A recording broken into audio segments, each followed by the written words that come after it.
మహిమోన్నతుడైన దేవాది దేవునికి కృతజ్ఞత కలుగునుగాక.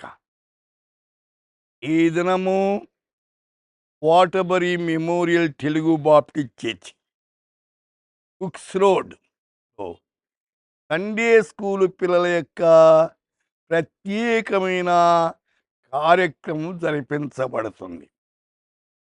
అనేక మంది సండే స్కూల్ పిల్లలను మీరు ప్రేరేపించి తీసుకుని రండి.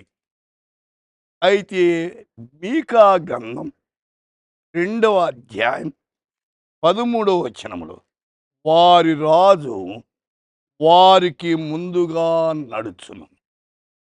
Their king passes on before them.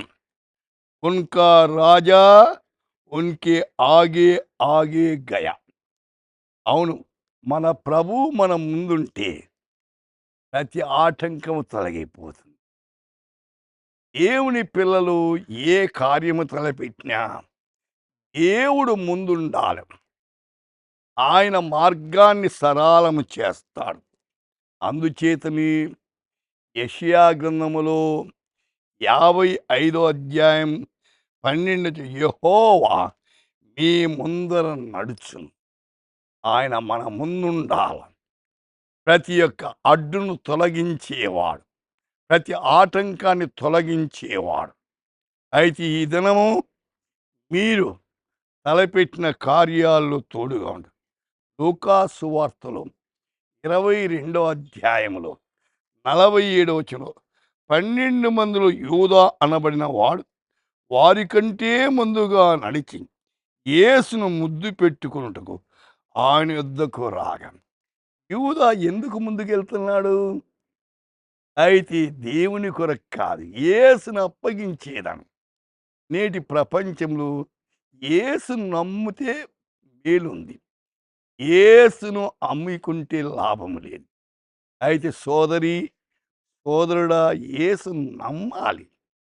యేసుతోనే ఉన్నాడు, యేసుతోని తిరిగాడు, యేసు చేసిన అద్భుతం. కానీ యేసును నమ్మాలి. ఎంత విచారం అండి!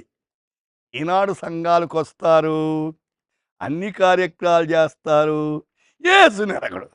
చాలా విచారకరమైన సంగతి. అయితే యేసు మన ముందు ఉండాలి. యోహాను సువార్తలో 1వ అధ్యాయం 15వ వచనంలో నా వెనుక వచ్చువాడు నాకంటే ప్రముఖుడు కనుక ఆయన నాకంటే ముందు వాడు. ఇక్కడ యోహాను యేసుని గురించి సాక్ష్యం ఇస్తున్నాడు. అయితే యోహాను స్త్రీలు కన్నవారు చాలా శ్రేష్ఠుడట. కానీ యేసయ్యని గురించి యేసు హెచ్చించబడాలా, మనం తగ్గించబడాలి. ఎవరైతే యేసుని హెచ్చిస్తారో వాళ్ళు అత్యున్నతమైన స్థితికి వెళ్తారు.